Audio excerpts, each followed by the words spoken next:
My name is Alexey Konobeiev. I work as an academic director in the content department at Skyeng, as you probably know. And today we're going to talk about teaching culture, because culture is a very tricky thing, and misunderstanding and misinterpretation of cultures can lead to a lot of cultural clashes and a lot of problems. So it's a good idea to explore what can be done, how culture can be taught, and how it can be incorporated into an online classroom. Let's do a few things first before we start talking about that. Here we see a number of clippings from newspapers. Without reading any text below the headlines, can you guess which country the newspapers are from? And if yes, what makes you think so? Well, I guess it's the United States. And why so? That's correct. Well, I just saw the federal agents and just this political stuff that is really high in the US. So that's right. So you talk about voters who are going to vote on whether they're going to vote. Then you talk about rallies, which are very popular. So basically what helped you is knowing the culture and knowing the political structure and the federal agents and stuff like that. The only article which is not really a telltale name, which doesn't have a telltale name, is the one about scientists who are going to kill ducks to see why they're dying. These are all actual articles. These are real articles, and I really had a lot of fun trying to choose some interesting examples for you. And I hope you have fun reading those headlines.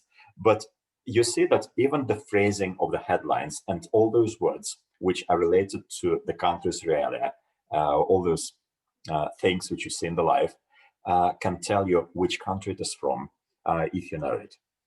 So culture manifests itself in so many different ways, and in language as well. Now, here is an extract from a book. The extract is easily recognizable if you look at the content. Can you tell which book is it?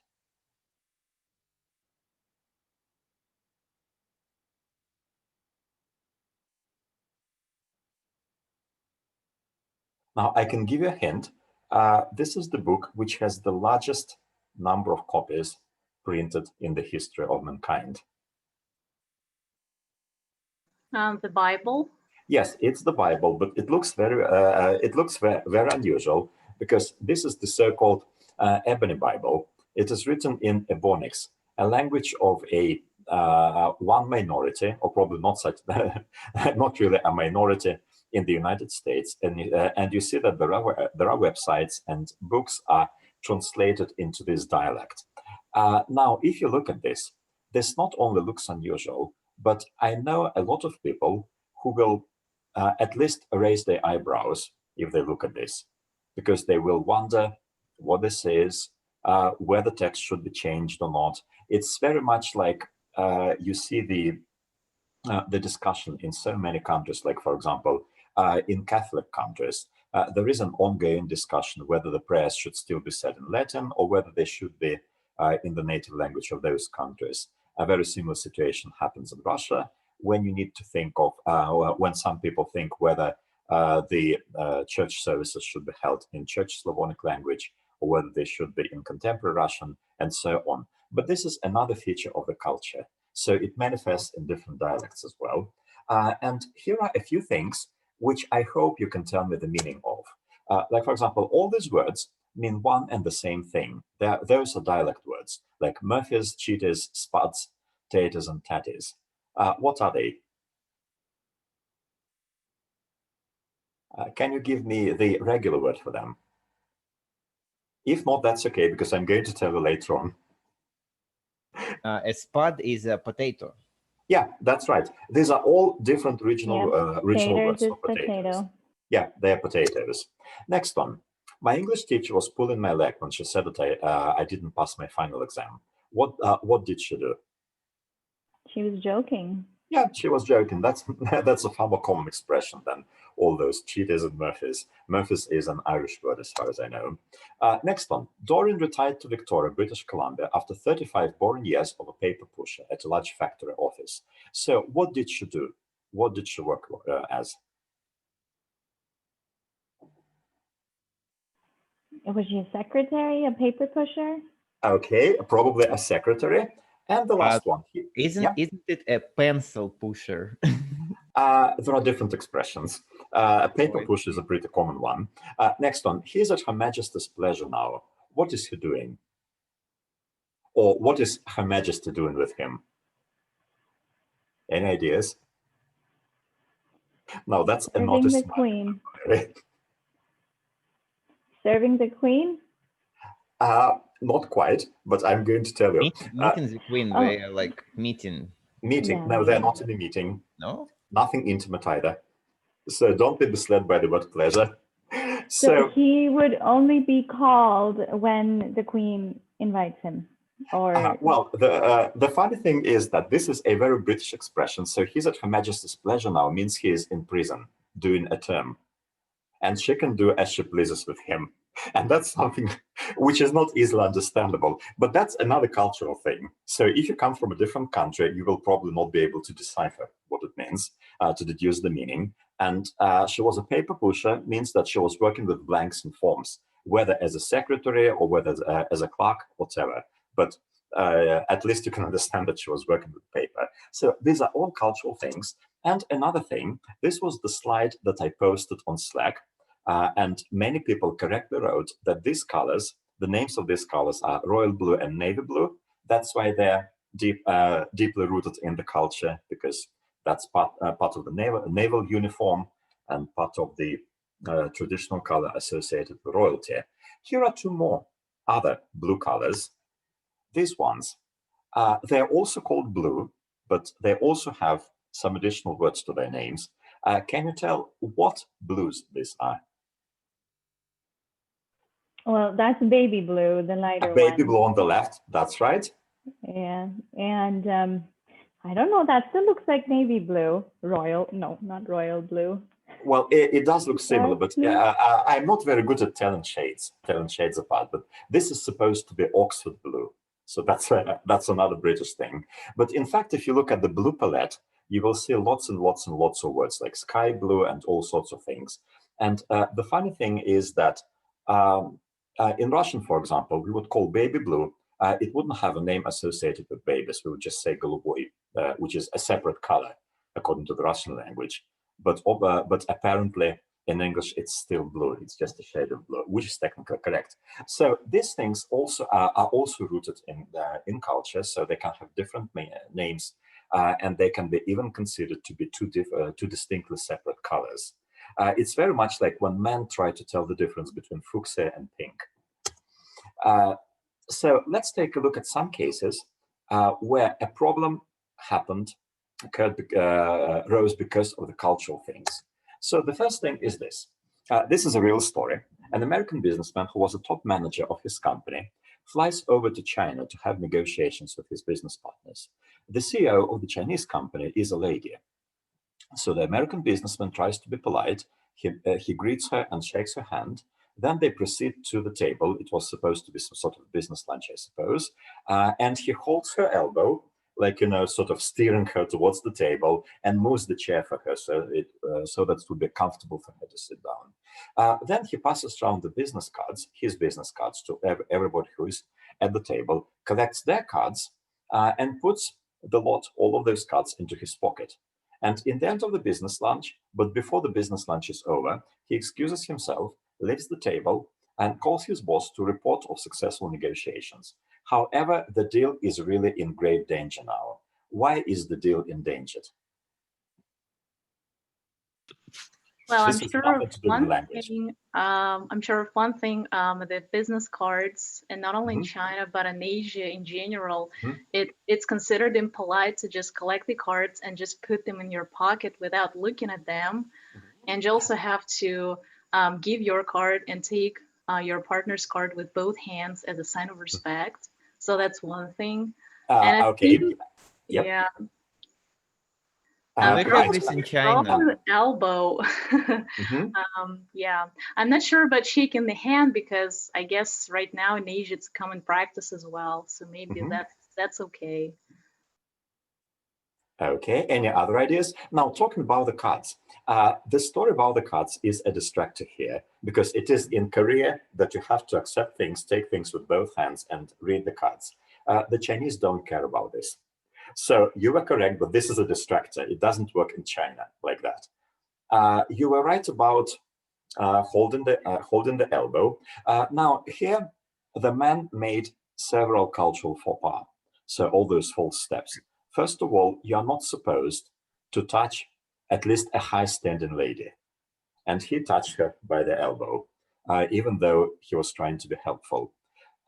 Also, even though China is a much more open country, according to the business and culture textbooks, you are not supposed to shake a lady's hand there. And another very, very big problem is that he left the table before the lunch was over. In China, this is a direct insult to the hosts, because they're not supposed to leave the table until the lunch is over. So basically, he insulted the hosts several times, even though in his opinion, he was only being polite, and he was really, really trying to be polite. Here is another story.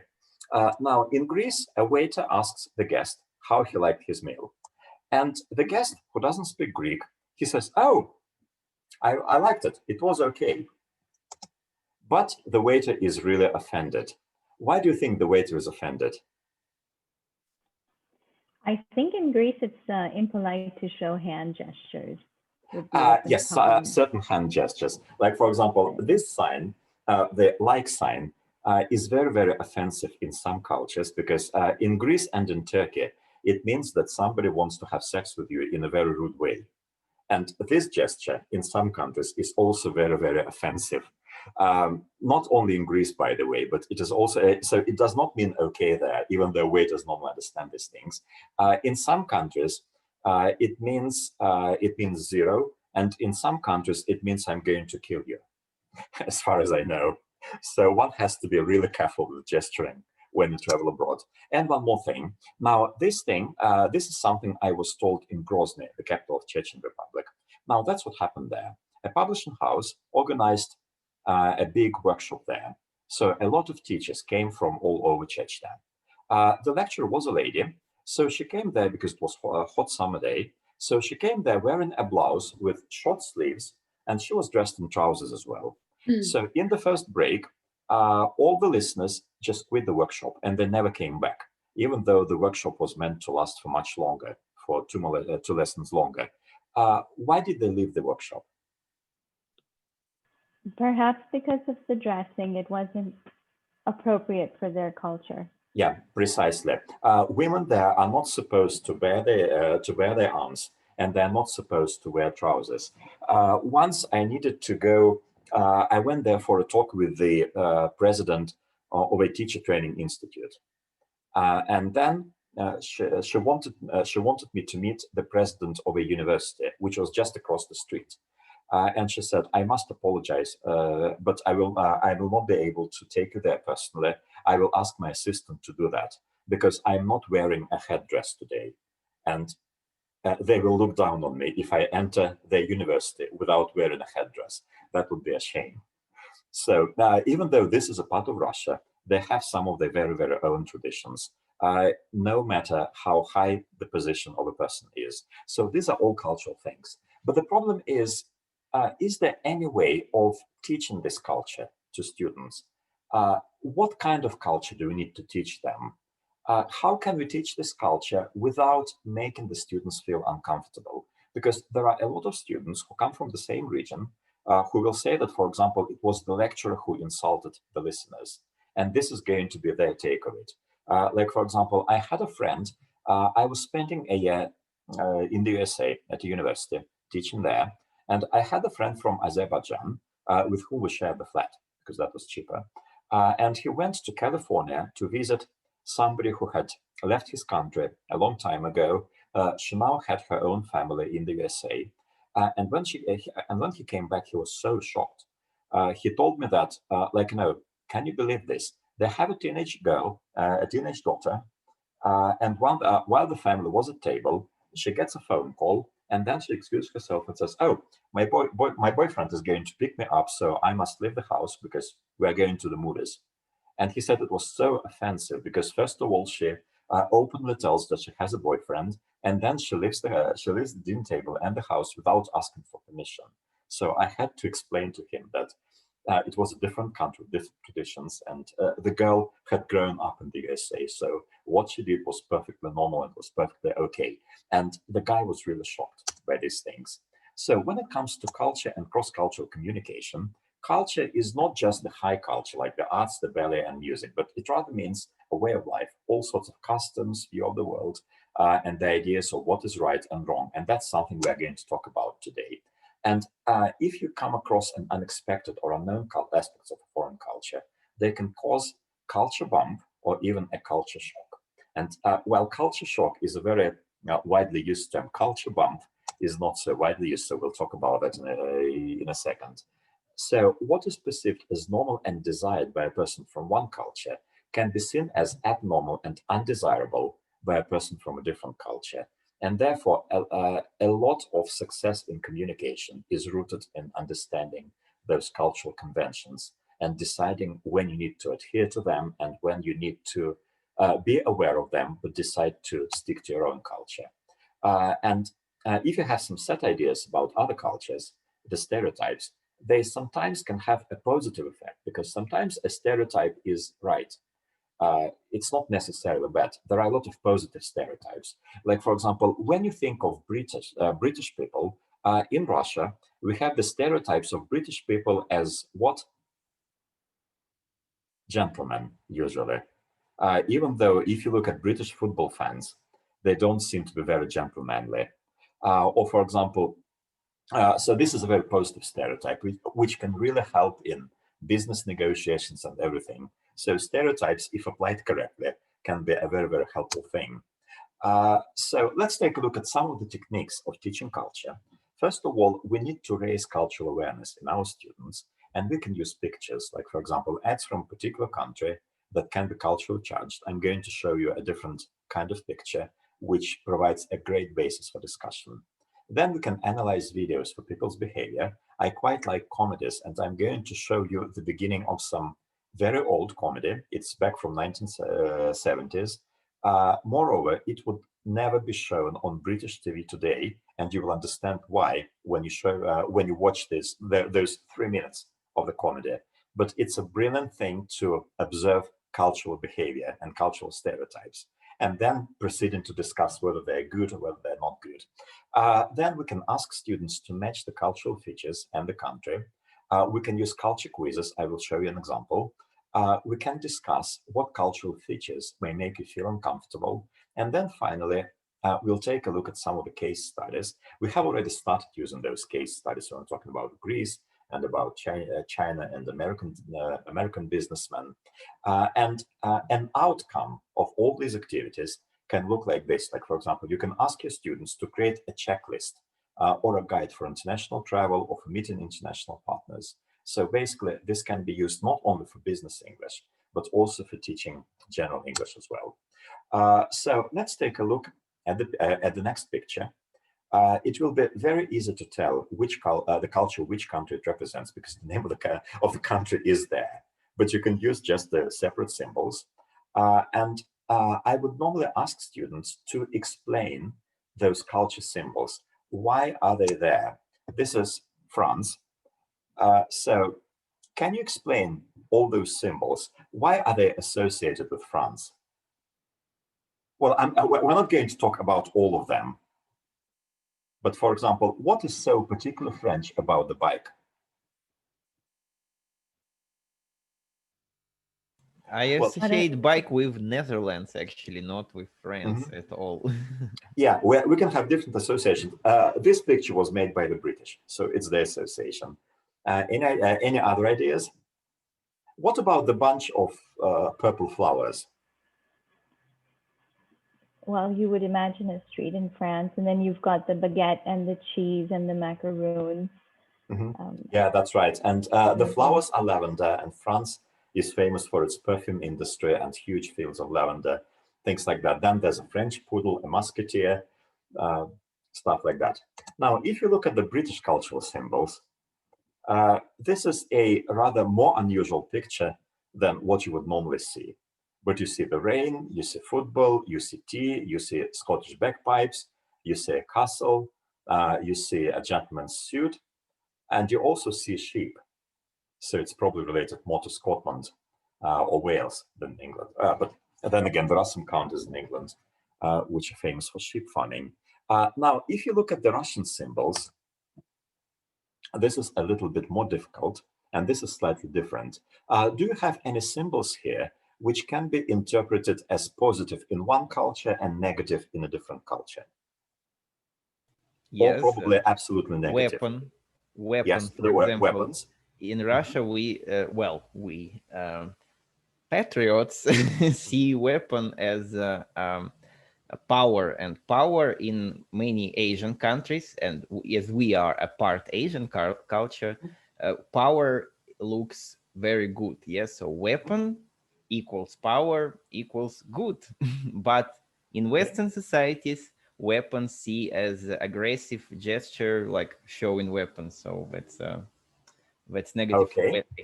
Is there anything else which may have a negative connotation? Police. Police. All right. Yeah, Black Lives Matter and all this stuff. I think it's an army man, not policeman. Wow. Well, that's something to discuss between, because we have two similar men, but they have different colors. Okay, how about what about vodka?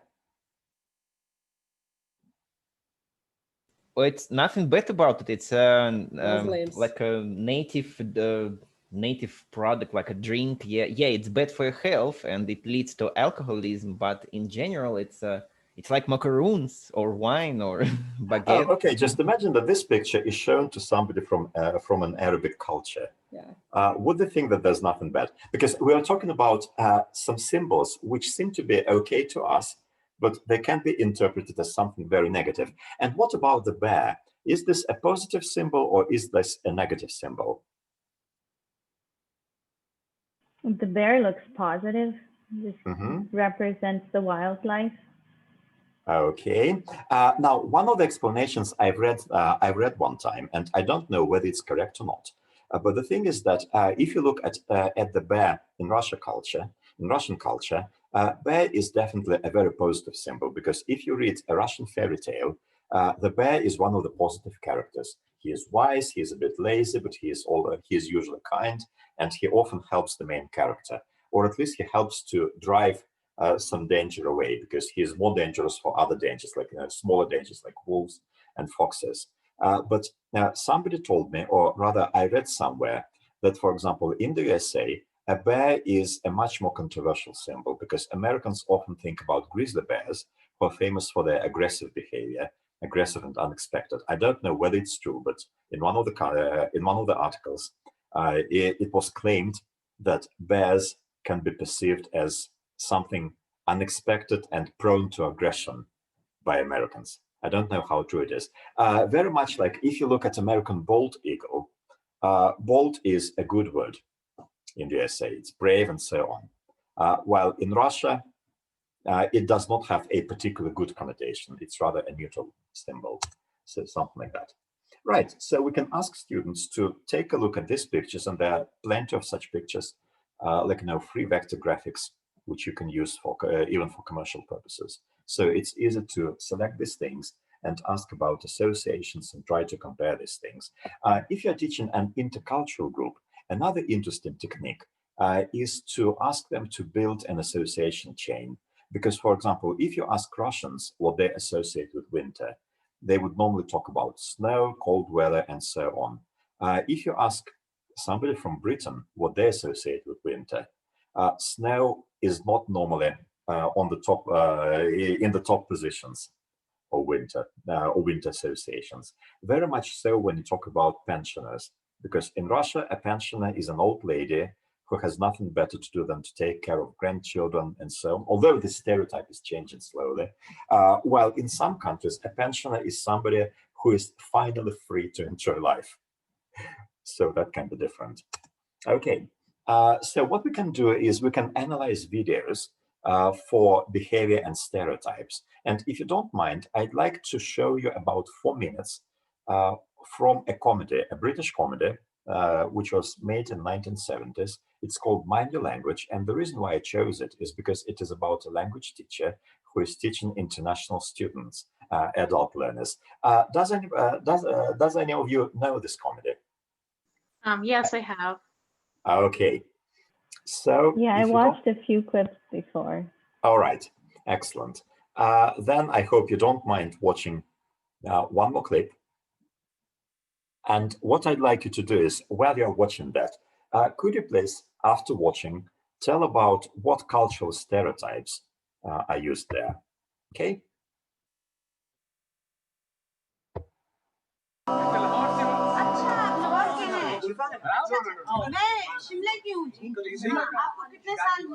Good evening to Mr. Charles.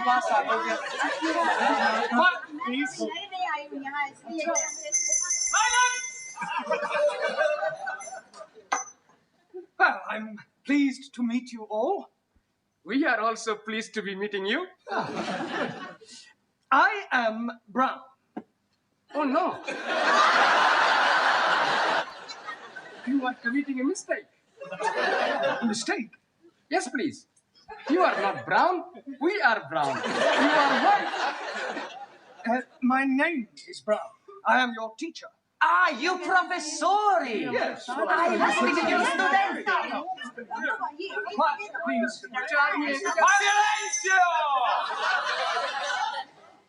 Thank you. Right, would you all like to sit down? Sit down. Ah, so.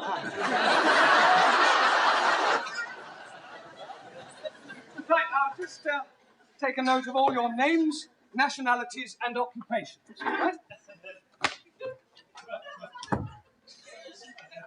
Por favor, señor. Yes? Es la primera vez que vengo. ¿Es esta la clase para aprender inglés? Well, I haven't the faintest idea what you're saying, but I'm sure you're not trying to find the needlework class. Por favor. It doesn't matter. Have a seat. Por favor. Sit down. Ah, sí.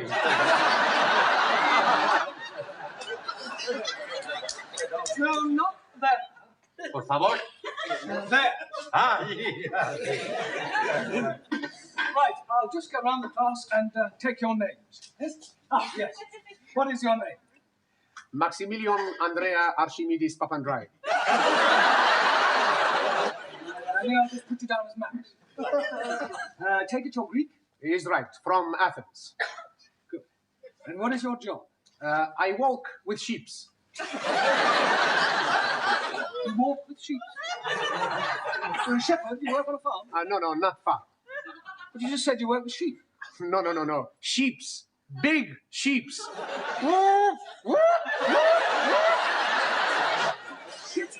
Yes, sheeps. Tonkers. Tankers. Right. I walk in office. Good. Thank you. And your name? Anna Schmidt, German au pair. Usual German efficiency? Germans are always efficient. Not her. So. Japanese, much more efficient. Nine, Germans are the best. Japanese make a much better television and cameras. No, please, let us have no racialism. In this class, all are equal. Your name? Giovanni Cupello, Italian. And where do you work? I work in Ristorante dei Popoli. A waiter? No, not a waiter, a cuccuta. Sì, a cuccuta ravioli, a cuccuta spaghetti, a cuccuta lasagna, a cuccuta everything. A chef. Okay. And your name? And you? What is your name? Kya kaha? Me, Jeremy Brown. You? Pata nahi kya keh rahe ho? Max, Anna Schmidt, Giovanni Cupello, you. ओहो, आप नाम पूछ रहे हो? अच्छा, मैं लिख देती हूँ. लिखती हूँ 1 मिनट फिक्र ना करो जी लिखना पढ़ना आता है मुझे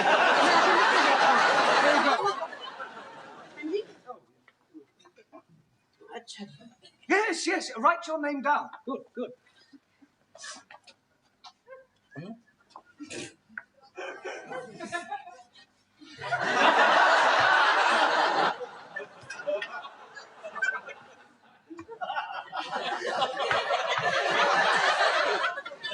It's no good. I need your name in English. No Urdu No Urdu. हाय तो मैं यहाँ काहे के लिए आई अंग्रेजी आती होती तो मैं सीखने आती अंग्रेजी कोई आपको क्या चाहिए अब मुझे पता नहीं कहाँ से लाऊं मैं पता नहीं क्या चाहिए आपको देखो जी सही लिखा हुआ होगा अंग्रेजी तो पता नहीं देखो ये तो नहीं कहीं कागज जो आपको चाहिए Ah, certificate of registration. Jamila Ranja, housewife. Thank you. Good. And your name? I am Ali Nadeem from Lahore. I am working at the moment, not anywhere at all.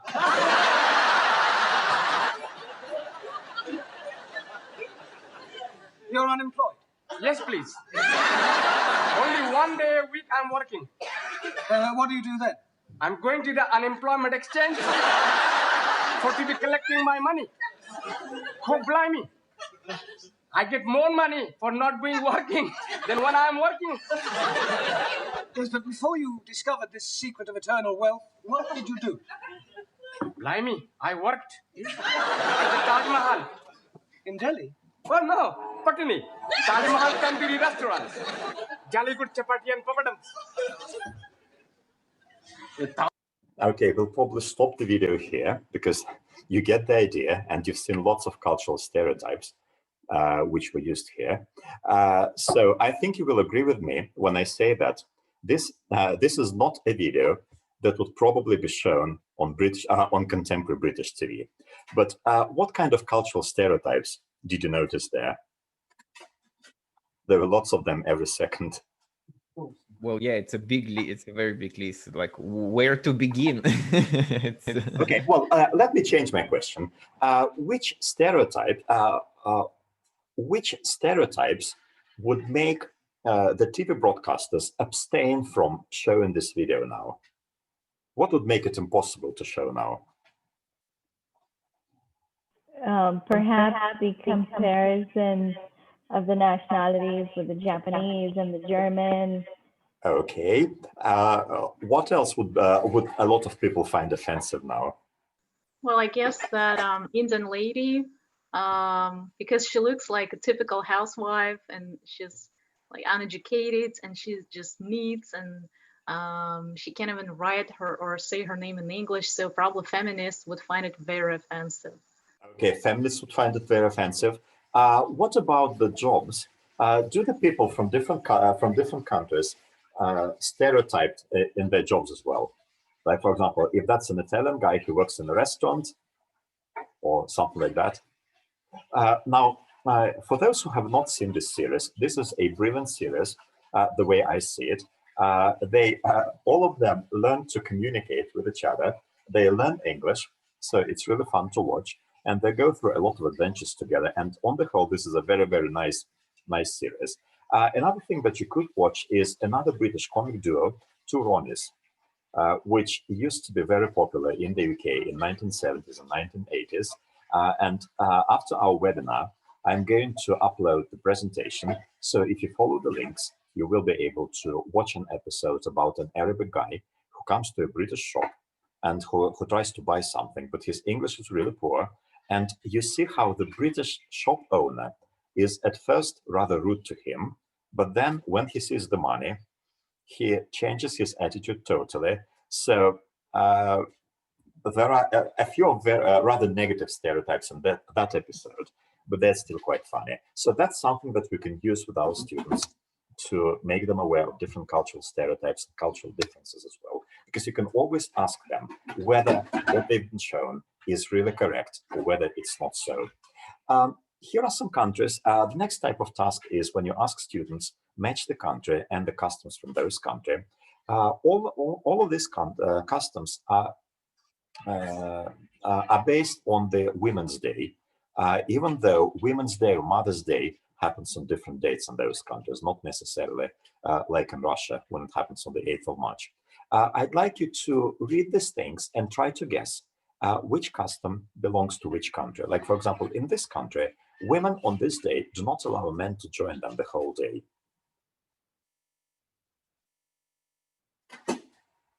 So Vietnam? what country is it? Any ideas?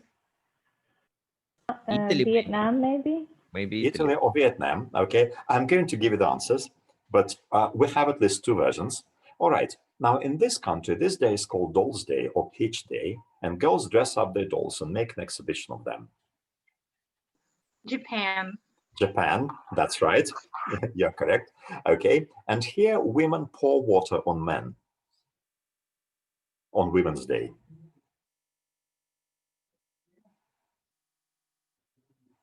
Any ideas?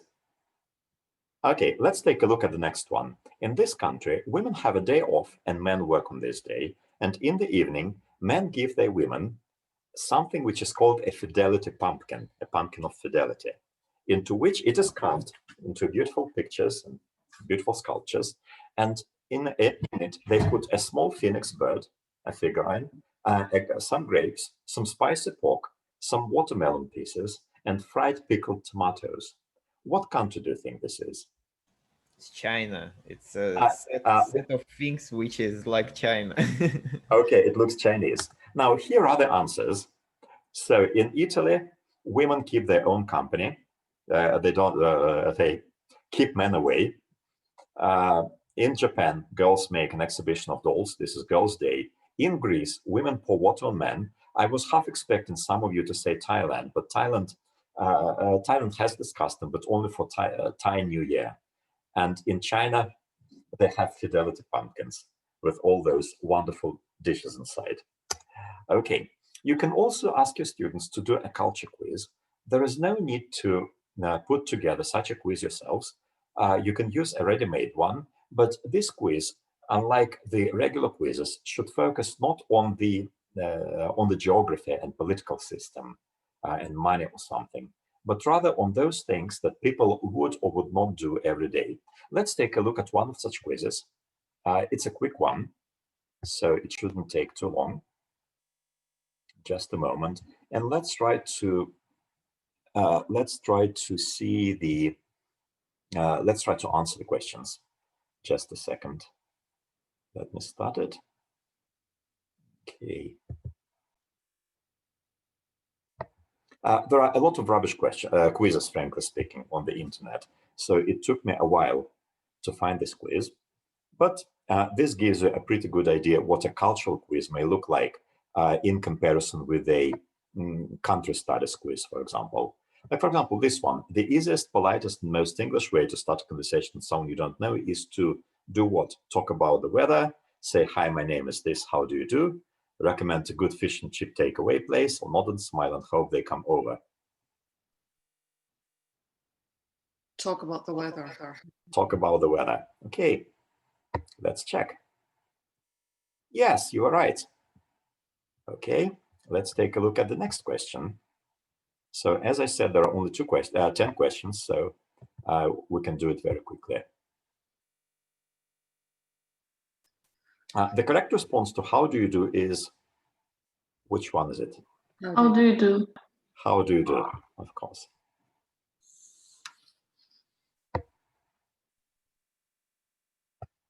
This is something very official. They don't do it these days. Yeah, exactly. But still, this is the correct response. Now, when a woman gives another woman a compliment in Britain, what should the other woman do? For example, somebody says, your hair looks great, that color. Thanks, that's so nice of you to say. My boyfriend didn't even notice. Or, oh, I hate it. Oh, really? I find it a bit dark for my complexion. Maybe the third one. The third one? Be a little Okay. critical of yourself. Yeah, this is correct. So you accept the praise, but you don't go over the moon for with it. While in Russia, a lot of people, when complimented, they tend to say, "Oh, it's nothing good, it's nothing new." So they pretend that this is not really something good. Okay, what is the polite upper class way of saying toilet? Lou? Yeah, it's the Lou. I never knew it was upper class way. I kept saying it for so many years, and it turns out that's upper class. Okay. Next one. If you want someone to move out of your way, what is the most common way to ask? Excuse me. Excuse me. That's right. So the questions are not difficult. So you can use them with low-level students as well, but they all talk about culture, not just the use of vocabulary. Next one. Which society was created last? Royal Society for the Prevention of Cruelty to Animals, Society for Public Health, Society for the Prevention of Cruelty to Children, or Royal National Lifeboat Institution? I think to children, cruelty to children. Okay, let's check. But let me tell you, you're right, because the Corporal Punishment Act was passed down in the UK in 1986, and that was when children were forbidden to be given a beating at school. So it really was created later than everything else. Now, at Eton College, I gave myself away actually. At Eton College, the last caning was in what year?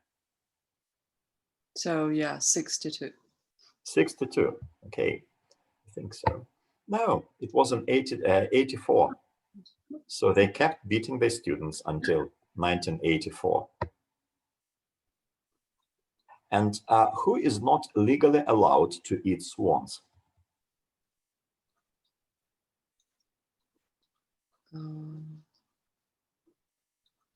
Is it something about the Duke of Edinburgh? Okay, let's check. No, it's a college at Oxford. I have no idea why they're not allowed to eat swans, but this is the case. And which of these is not another word for chav? It's not a chav.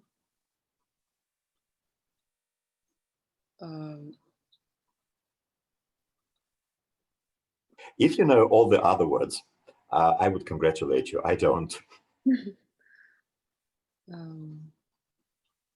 Well, we can make a blind guess. So which one shall we choose? Chaver. Okay. Let's see if that's a trap. That's a trap, definitely. No. It's some chola, whatever that is. And the last question. Choose the correct English saying. Cats and dogs. Yeah, everybody seems to know that, even though so very few people use it nowadays. Okay, so this is a text. This is a test, and we scored 70%, which is not that bad. But you see how many questions we could not answer. Do you like this kind of quiz? Do you think it would be useful for the students? Probably not all the questions. We were struggling with some of them, so... Yeah, exactly. But that's because it is about culture, not language. And we are language teachers. We feel more comfortable with language. Now, how can we teach culture, basically? And let's take a look at some of other case studies. So this is Brazil. So let's think of how the situation is likely to develop. So you're in Brazil, you're talking with a local person, and his or her phone rings. So what will this person most likely do? Will he keep talking with you? Will he cancel the call and send a text message? Or will he stop talking with you and answer the phone call? Well, I guess they just keep talking. Okay. I'm going to give you the answers afterwards. Now, at dinner, you offer a glass of wine to your partner, who is a Mormon. What will he most likely do? Say thank you and drink the wine, drink without thanking you, or refuse the wine? No alcohol. Refuse. No alcohol. They will refuse. Okay. In the Middle East, a handshake means a start of negotiations or the end of negotiations. Maybe more about the end. Oh, like, okay, we have a deal. Probably. We'll check in a moment. If you're invited to a very late dinner in Italy, what should you do? Should you accept the invitation because it's fairly normal, Or should you turn down the invitation because those Italians might mean something else by this?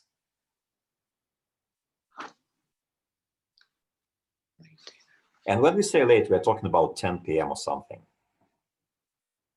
Maybe accept the invitation. All of these southern people, they like food and maybe they eat it all the time, and it's rude to not accept invitation to dinner in a food cult culture. Okay, and the last question. In Mexico, when you pay with a banking card, what should you do? Should you put it on the counter? Should you hand it to the cashier? Or should you hold your card and swipe through the terminal personally? What would be the culturally appropriate thing to do? Maybe it's more about the trust there, so you have to hand it to the cashier. Handshake. Okay, so here are the answers.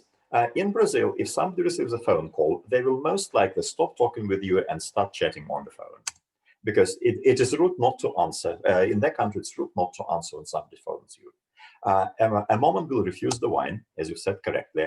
Now, in the Middle East, a handshake is only the start of negotiations. They show that they're prepared to talk with you.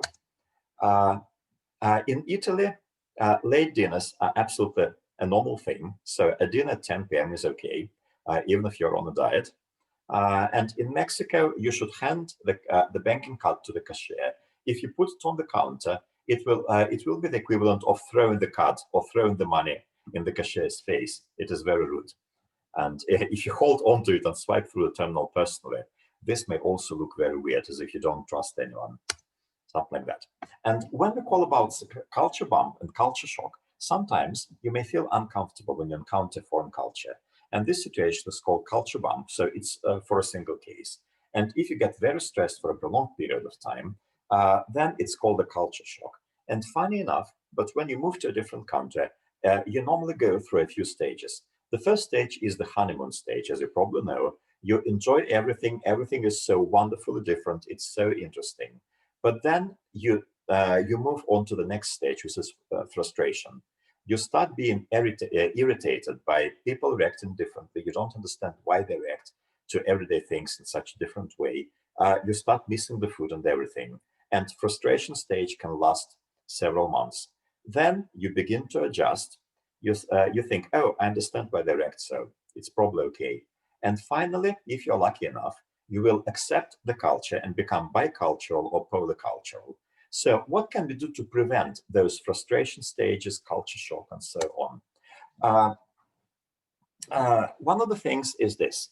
You can raise your students' cultural awareness by explaining to them some situations and asking them whether those situations might make them feel uncomfortable. Like, for example, let's talk about yourselves. Imagine that you're in Ethiopia, and one way of showing affection in Ethiopia is to feed other people you are eating with. So if someone reaches for your mouth with some food, you have to eat it there. Otherwise, you may be seen as rude. Would you feel uncomfortable in this situation, or would you say, oh, it's okay?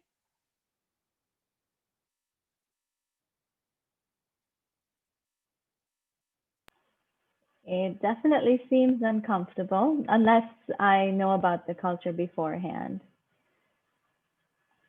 Okay, so that's where you can get a culture bump, if not a culture shock. Now, next one. In Japan, it is a very typical situation when they ask your age or when they meet you for the first time, because their language demands to show flexibility, and they have to use different kinds of address to address people of different ages. So it's important for people to know your age. Now imagine that somebody meets you for the first time and asks you directly, how old are you? Would that make you uncomfortable? No, not really. Okay, not really. And finally, in the UK, you are not supposed to jump the queue. If you're queuing up and somebody jumps the queue and squeezes into it in front of you, what would your feeling be?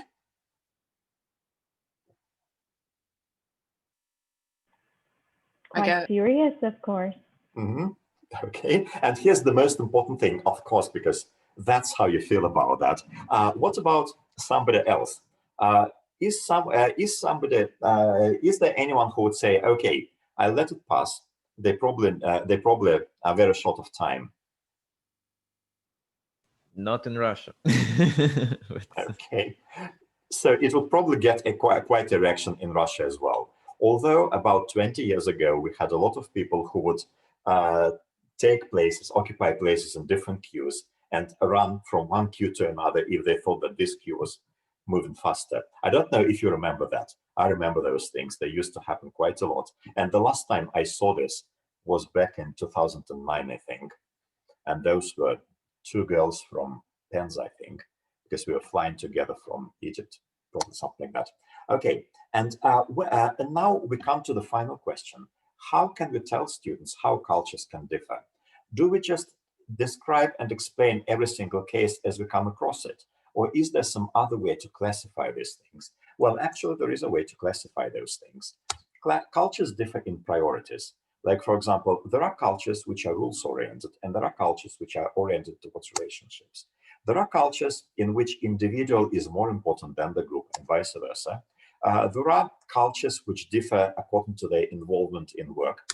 And I will give you some examples of how the behavior should be different with people from those cultures. There are cultures who are emotionally neutral, and there are cultures who are very emotional, and emotional is good for them. There are cultures which are focused on achievements and cultures which are focused on status. There are monochronic and polychronic cultures, so they have different attitude to time. There are cultures which differ in their locus of control.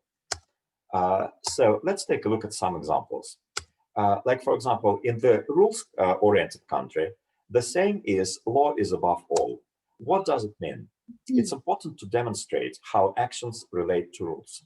So if you work in the environment of this culture, people need clear instructions. They need to know what the rules are. Unless they have the rules, they will probably go and ask you, what is the rule? In the culture where relationships are more important, they would say, okay, here's a friend, so let's overlook this law, or let's overlook this rule. And in these cultures, you need to let people make their own decisions, because building a good rapport is the most important thing. So rule countries are the USA, Canada, the UK, the Netherlands, Germany, Switzerland. We could continue the list. And the relationship countries are China and Latin America. By the way, where does Russia fall on this list? Are we more of a rule country, more of a relationship country, or are we somewhere in the middle? I think we're a relationship country. It's okay, more of a relationship country. More. I think we're more of a relationship, yeah. Okay. Next kind of cultural dimensions. What is more important, the individual or the group? In individual countries, man is free to make decisions and must take care of himself. And there is a saying, a man is his own army. So in this if you work with people from those countries, you need to let people make decisions and show how their needs are related to the group's needs. Okay, this is the decision you've made. This is going to be also good for the group because of this, this, and this. Now, in the group cultures, society is more important than one person.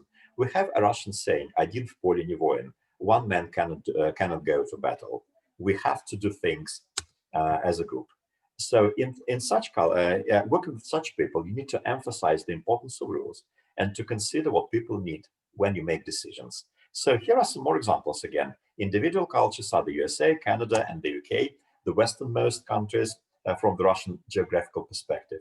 And the group cultures are Latin America, Africa, and Japan. It's funny, though, how these cultural divisions start in the West and go to the East and to the South. Next one is involvement in work. In diffuse cultures, work and personal life are closely connected. People live by working. And you need to, first of all, build good relationships at work. And you cannot refuse communication outside work. Like, all those team building events, going out together, going to the nearest bar after work, and so on. And in concrete cultures, work stays in the office. And relationships with colleagues play no role in personal everyday life because work stays back in the office. There you need to act directly, focus on goals, give clear instructions, and try not to talk about life in general because there's work to be done. So some examples of diffuse cultures are Argentina, Spain, India, China, and Japan. And concrete cultures are, once again, the USA, the UK, the Netherlands, and Germany. Of course, you cannot say that relationships with colleagues play absolutely no role in life. You can make friends with colleagues and so on. But in fact, work is work, personal life is personal life. Where does Russia fall in this coordinate?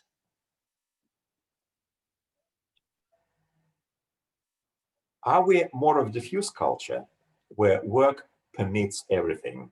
Or are we more of a concrete culture where we can abstract ourselves, distance ourselves from the work situations? And we don't normally talk at home about work.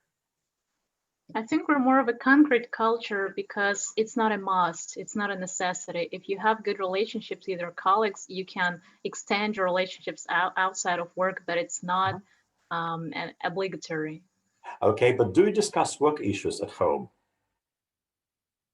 You know, that's kind of a new generations like millennials and Z generation. They actually, you could say, they are alike in the developed countries and even in Russia, because they even in Japan you put it in a diffuse country, but even in Japan, young people, some people work, but it's mostly about corporate people. And the same as in Russia, if you see somebody working in office for big corporation, they can work 12 hours every day, 10, 12 hours. It's crazy for me. For me, it's just insane.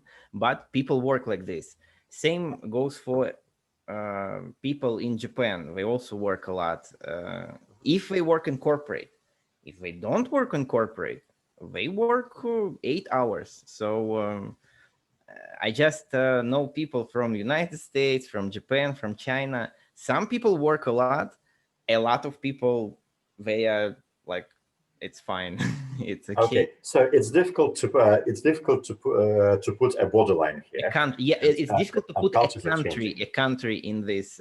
You can put people, I would say. Okay, so it's more of a generation thing now than it used to be the country thing. Okay, then there are countries which are emotionally neutral and countries which tend to be emotional. So, for example, in neutral countries, you need to keep emotions under control, preserve a cold mind, sometimes a poker face, stiff upper lip, and so on. So you're not supposed to show emotions, and you need to speak to the point. In emotional countries, people wear their hearts on their sleeves. It is important for them to be able to show emotions, be it at work, in public places, and so on. And when you work with these people, you need to show an emotional attitude to show that you care.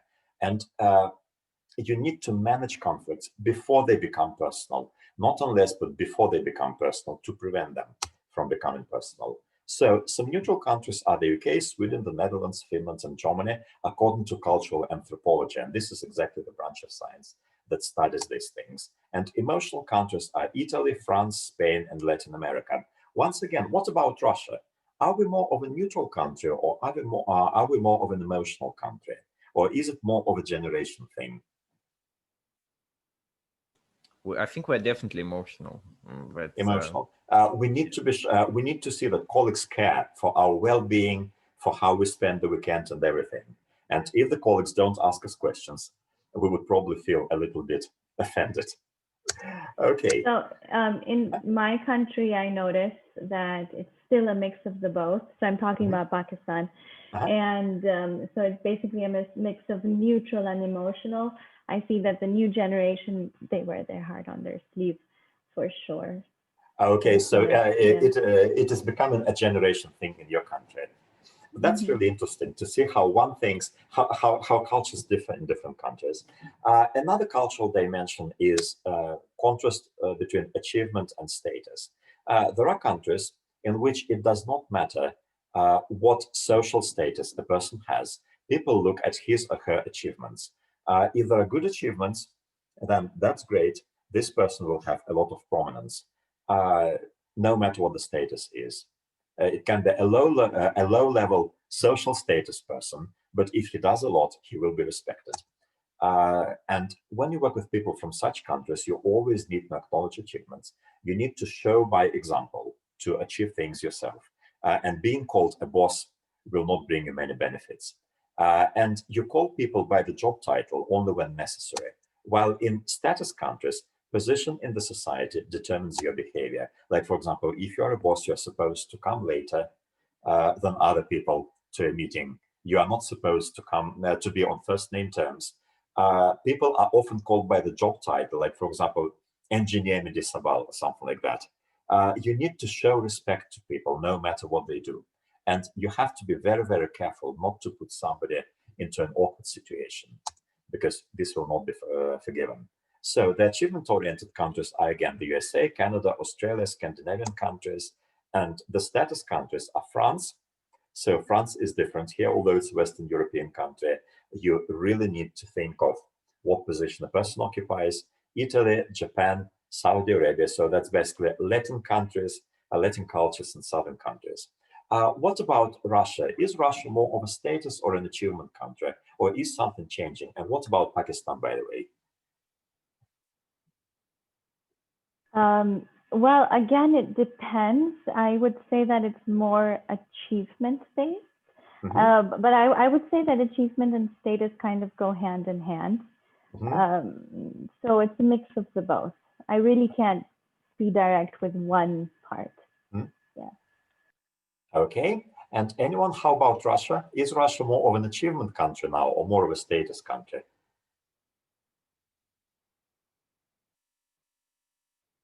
I do believe that we are still more of a status one, because if you're a boss, if you're a big boss, you're supposed to have a nice suit, some very expensive watch, and so it's closer. In this way, we're closer to Japan. So yeah, so you need to emphasize your status. So it's a little bit, it's a lot about non-verbal things. So we are showing our status with the way we dress, the way we speak, and many other ways.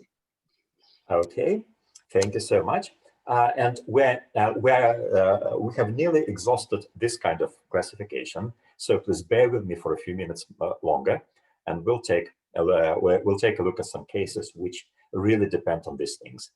Now, then there's also attitude to time. Like, for example, some cultures like precise planning.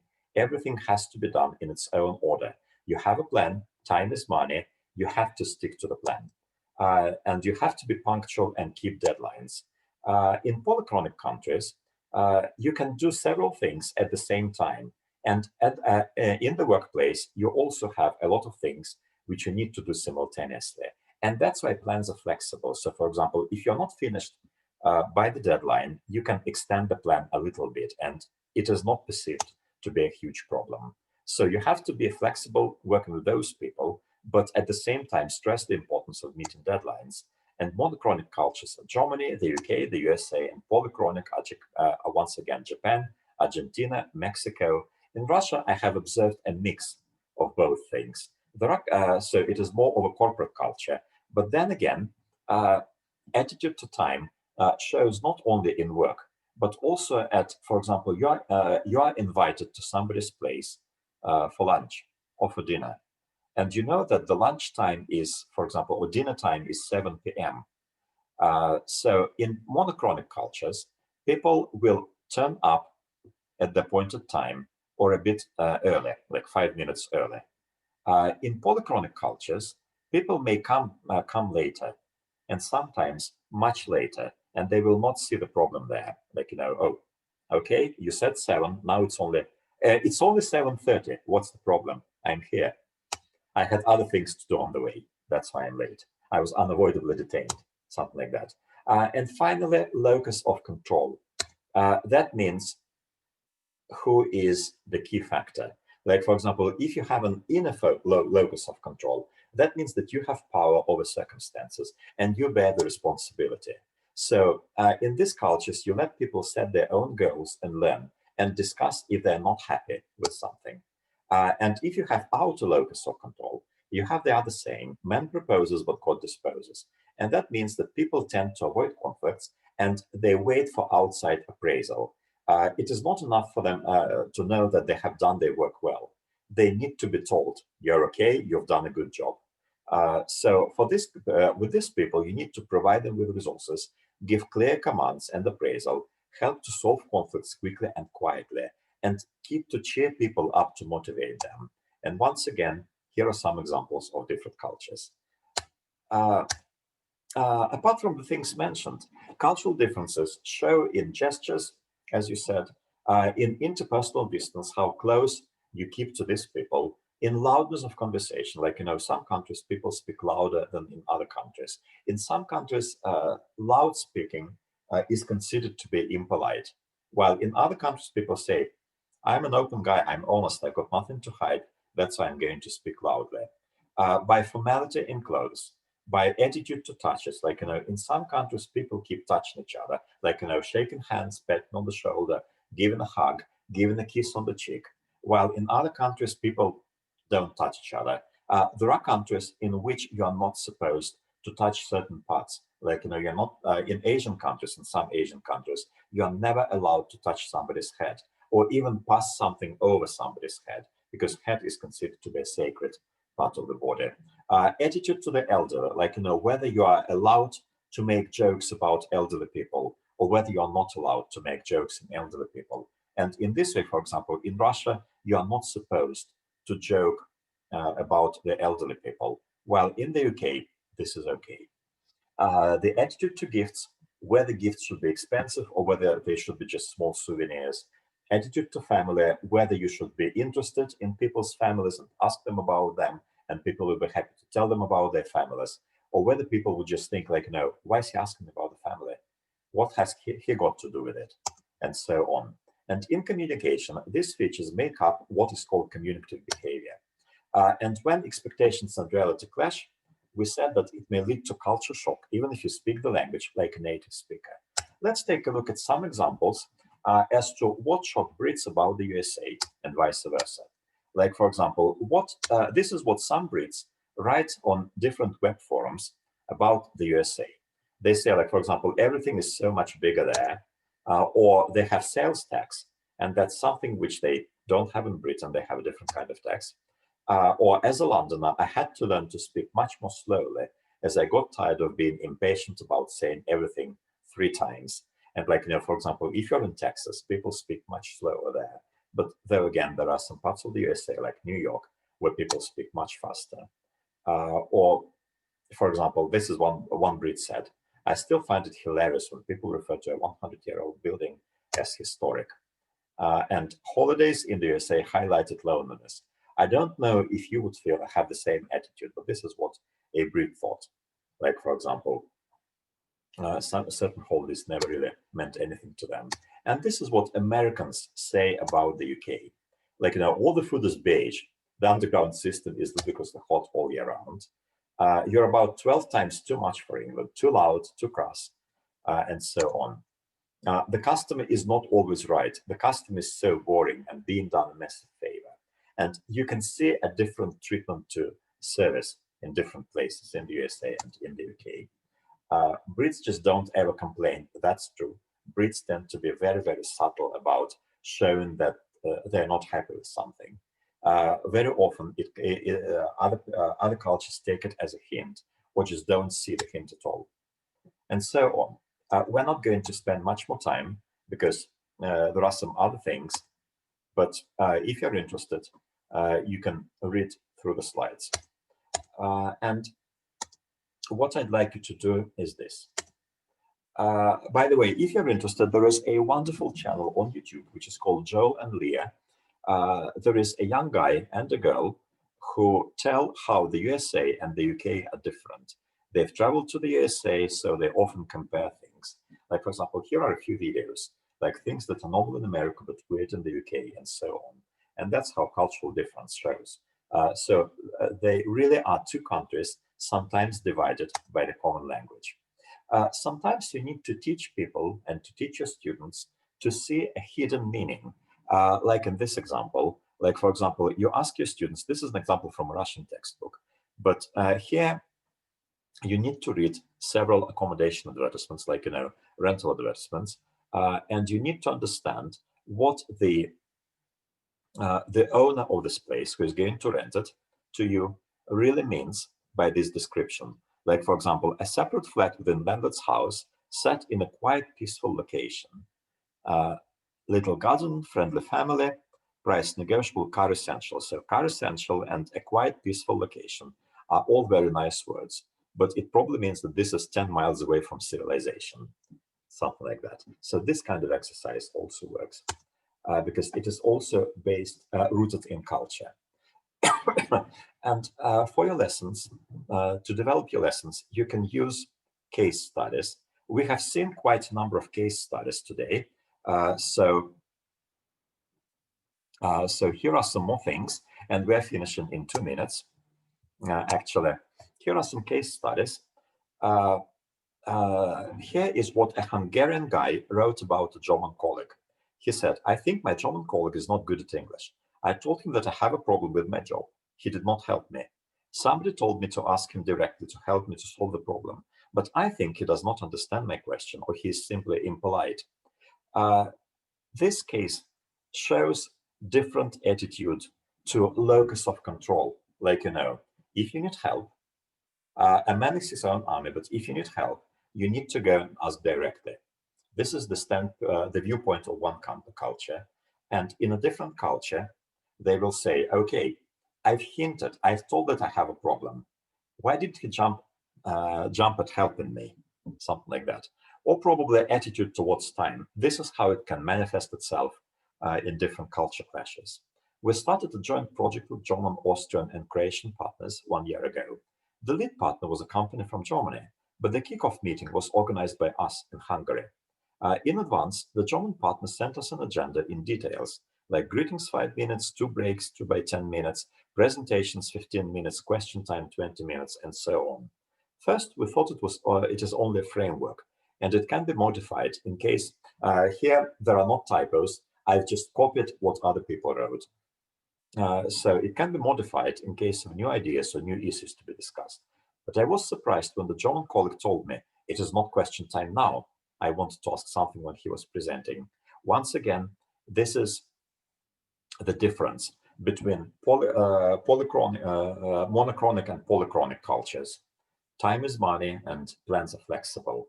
And one more thing, let's try to solve this case study, and this will be the end of the webinar. So Mayank has been working as an information officer at the foreign consulate in New Delhi for several years. His boss, Hendrik, wants to reward Mayank for his hard work and offers him a promotion and pay rise to become an information clerk. Mayank politely declines the offer, leaving Hendrik confused. Why do you think Mayank refused the promotion? And what should Hendrik do now? Any ideas?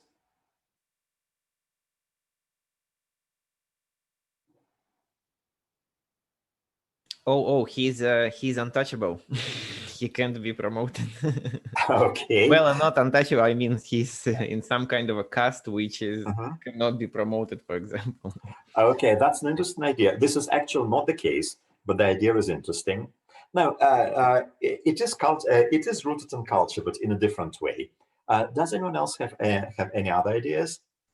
Well, probably it's considered impolite to just jump at the offer, because this way he would accept that he's so good, he's so great, that he deserves this promotion. So probably it's just polite to decline a few times. That's right. Decline a few times, be offered again. So if Hendrik would really like to reward him, he needs to come back to Mayank and once again, at least once again, offer him the same promotion. Because if should he believe that Mayank doesn't really want that job, he will be very, very wrong. So this is the thing. This is the culture clash, which may cost somebody a promotion if you don't realize that people have different ideas. Okay, so this was less practical probably than most of my other webinars, although I tried to show different ways, and we learned by doing, by discussing case studies, by taking a look at differences in culture, seeing some examples and everything. So tell me, please, what information today did you find interesting? I've learned some new cultural dimensions because I studied some of them during my university studies. I knew some others, and some of these were new to me. So maybe you could give me a link about to read more. Maybe there is I'm sure there is some textbook where I can get more information about cultural dimensions. Okay, so at least it has broadened your outlook. Okay, this is great. Anybody else? Did anyone else find anything interesting? Because culture is a very, very broad subject. Well, it was in general interesting, you know. It's I work in the similar, a little bit similar way with some culture stereotypes, especially in business. I like to show students comparisons between Japanese corporate culture and the United States corporate culture in the way that you did, like this versus that. So, but it was nice to see a lot of stuff. Yeah, learned a couple of new things about culture. It's always interesting for me, for example. Oh yeah, we're starting a new business English course very soon at Skyeng, and it is all centered around case studies. Most of them are business case studies, not culture case studies, but still this is going to be very, very interesting. Okay, and is there anything that you're going to use with your students in the near future, or you're going to use in the lessons in the near future to write lessons or whatever? I want to try test. It's actually, I had an idea about it, but I forgot about it. And test is kind of reminded me about this. I wanted to try test, find some information about the culture and make a test in like Google Doc, for example. Because you said it yourself, searching for the right test takes forever sometimes. So yeah, that's right. It's much easier to write to create a test yourself. Yeah, so I guess I will do it myself, kind of a short test for a student. Okay, thank you very much. Because if you're interested in this kind of information, here are some links on this slide, links to different case studies. And the last link at the bottom of the page leads to a Peace Corps cross-cultural workbook, which really helps to understand, and it has a lot of explanations about how different cultures work, and it provides different cases and explains what you should do or what you should not do to work with those cultures effectively. So you will have a lot of information there for the test. Okay, thank you so much. It has taken us a bit longer than we expected because the topic is so broad and it's really interesting to talk about. So thank you so much for the meeting. Thank you so much for the time. I'm going once again to upload the presentation. I'm going to correct one typo that I noticed. I'm going to upload the presentation and the video recording for your use. And I will be happy if you use some of the resources, some of the ideas which I put together for you. Okay, thank you very much. Thank you very much. Thank you. Thank you very much.